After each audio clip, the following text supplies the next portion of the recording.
Assalamualaikum warahmatullahi wabarakatuh. Yang terhormat Pengasuh dan Ketua Yayasan Pendidikan Zainul Hasan Genggong, Bapak Kiai Haji Muhammad Hasan Mutawakil Alallah SHMM. Yang saya hormati Rektor Universitas Islam Zainul Hasan Genggong, Bapak Dr. Abdul Aziz BA MAG.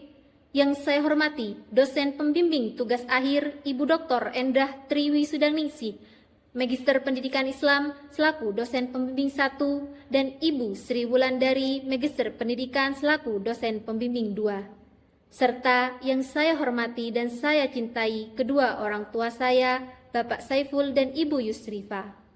Perkenalkan, saya Nuril Maulidia Ruhila, mahasiswa program studi Ilmu Seni dan Arsitektur Islam, Fakultas Usuluddin dan Humaniora, Universitas Islam Zainul Hasan Genggong. Pada kesempatan ini, izinkan saya untuk mempresentasikan tugas akhir proposal skripsi. Adapun judul proposal yang saya angkat adalah Perancangan Resort berbasis konservasi mangrove di pantai Kabupaten Probolinggo dengan pendekatan arsitektur organik. Alasan pemilihan judul, kawasan pesisir Kabupaten Probolinggo memiliki potensi ekosistem mangrove yang besar. Namun, terus menghadapi ancaman kerusakan akibat alih fungsi lahan dan kurangnya perhatian terhadap kelestariannya. Saya melihat peluang untuk menghadirkan resort yang tidak hanya melayani kebutuhan wisata, tetapi sekaligus berperan aktif dalam konservasi mangrove, sehingga pariwisata dan pelestarian lingkungan dapat berjalan beriringan, bukan saling bertentangan. Pendekatan arsitektur organik dipilih karena prinsipnya yang menekankan keselarasan bangunan dengan alam, menjadikan resort ini bagian dari ekosistem, bukan perusak ekosistem. Metodologi penelitian yang saya gunakan adalah pendekatan kualitatif dengan metode riset by design, atau biasa disebut penelitian berbasis perancangan. Jenis penelitian ini termasuk dalam kategori descriptive analysis. Untuk kajian pustaka, saya mengacu pada beberapa teori utama, diantaranya teori mengenai konservasi mangrove, konsep resort, serta prinsip arsitektur organik yang menekankan keselarasan antara bangunan dan lingkungan alam. Selanjutnya, pada bab 1, pendahuluan. Bagian latar belakang. Dari data yang kita lihat bersama, Indonesia memiliki 3,45 juta hektar mangrove. Namun, lebih dari 1 juta hektar diantaranya belum terlindungi secara optimal. Di Kabupaten Probolinggo sendiri, kondisinya cukup mengkhawatirkan. Suhu permukaan laut mencapai 28 hingga 31 derajat Celcius. Abrasi terus terjadi, dan meskipun sudah ada upaya rehabilitas seluas 2.221 hektar sejak 2022, ancaman terhadap ekosistem mangrove belum selesai. Di sisi lain, pariwisata pesisir terus berkembang, namun pembangunannya selama ini mengabaikan kelestarian mangrove.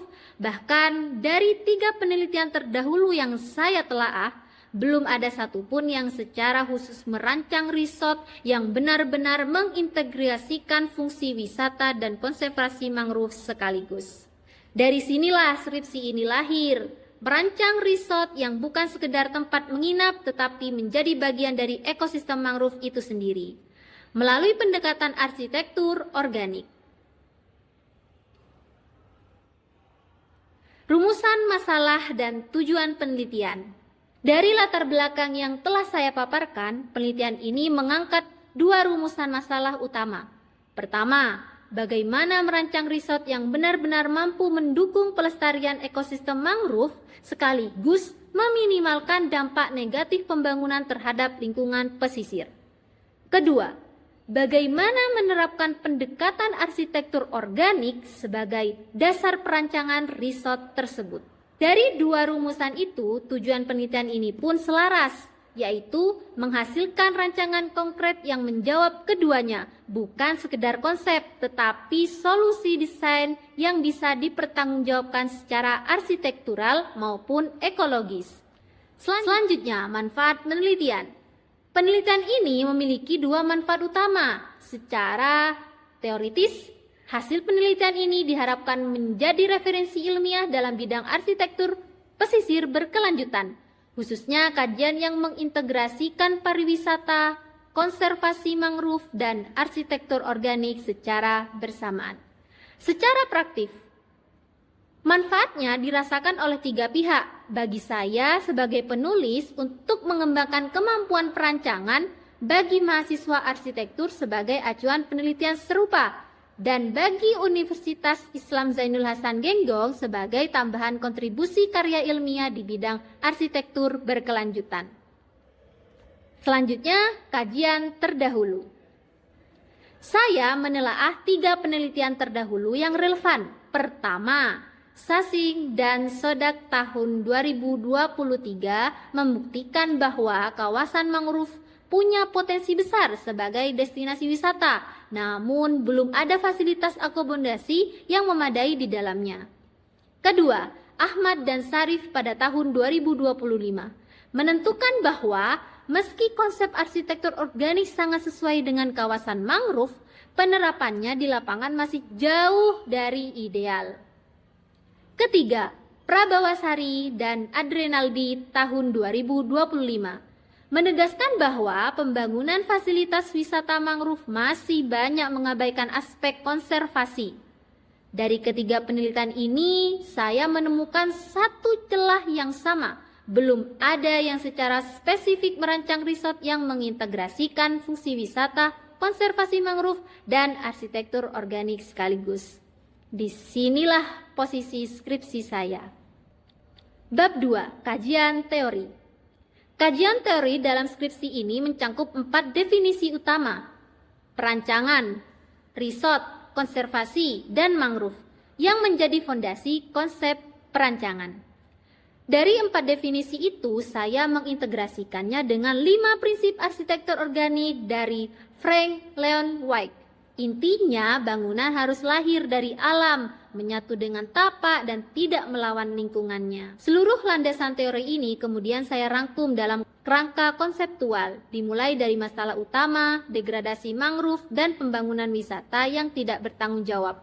Lalu difokuskan pada 2 variabel utama, konservasi mangrove dan arsitektur organik. Keduanya diproses melalui analisis tapak, zonasi, dan desain massa, hingga menghasilkan output berupa gambar arsitektural 2 dimensi, 3 dimensi, aprep, dan maket. Bab 3, metodologi penelitian. Saya meneliti dan merancang resort konservasi mangrove di Pantai Bohai, Kabupaten Probolinggo. Untuk mengumpulkan data, saya turun langsung ke lapangan melihat kondisi mangrove, mengukur tapak, dan bertanya kepada warga sekitar. Saya juga membaca RT/RW Kabupaten Probolinggo atau dengan rencana tata ruang wilayah, dan juga dari jurnal-jurnal tentang mangrove dan arsitektur organik. Data ini kemudian saya analisis dari 3 sisi: tapaknya seperti apa, penggunanya siapa, dan butuh ruang apa, serta bentuk dan material apa yang paling cocok untuk kondisi pesisir. Dari semua itu, lahirlah konsep dari alam untuk alam yang kemudian saya wujudkan menjadi gambar rancangan 2 dimensi, 3 dimensi, dan maket. Demikian yang dapat saya sampaikan. Mohon maaf jika ada salah kata. Terima kasih. Wassalamualaikum warahmatullahi wabarakatuh.